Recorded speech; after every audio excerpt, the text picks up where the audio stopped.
It all started when Daniel returned home from his latest deployment. As a U.S. Marine, he'd grown used to the long absences, the harsh environments, and the emotional distance that came with being away. But nothing could have prepared him for the coldness in his wife, Stephanie's, eyes when he walked through the door. There was no welcome home hug, no smile, not even eye contact. He knew something was wrong right away. Over the next few days, Stephanie's behavior grew more distant and erratic.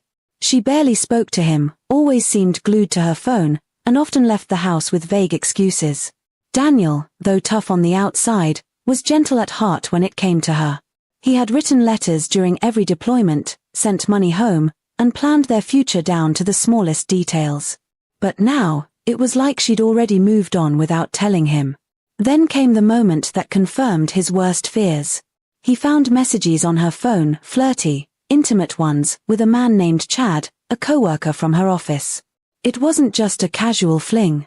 The texts spoke of love, of plans to leave Daniel, and how she hated living like a military wife. His hands shook as he scrolled through them, heart racing, stomach sinking. But he didn't confront her right away. Instead, Daniel decided to observe. He wanted to see how far she'd go. One night, when she thought he was asleep, Stephanie whispered on the phone in the bathroom. "I don't care if he finds out. He's just a dumb Marine. What's he going to do, salute me to death?" she laughed.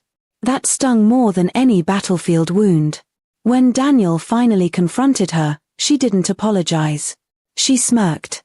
"You think just because you wear a uniform, I owe you loyalty? I've been stuck in this house while you play war. Chad treats me like a queen." Then, as if to wound him further, she said coldly, "If you try anything, I'll take everything, house, car, even the dog. And I'll tell the court you're unstable from combat." Her words hit him like bullets.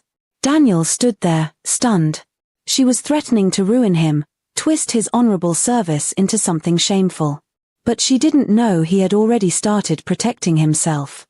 He had recorded the phone calls, saved the texts, and even talked to a lawyer who specialized in military divorce cases. Over the next week, Daniel quietly put his plan into motion. He moved some money into a private account, made copies of all her communications with Chad, and documented her threats. He also visited a therapist to build a record of his mental stability just in case she followed through on her lies. When he finally handed her divorce papers, Stephanie laughed. "You don't have the guts," she sneered.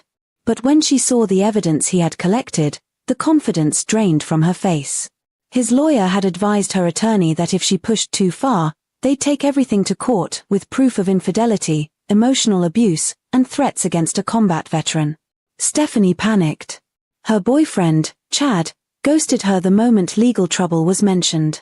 She tried backpedaling, saying she was just confused and angry, and didn't mean any of it.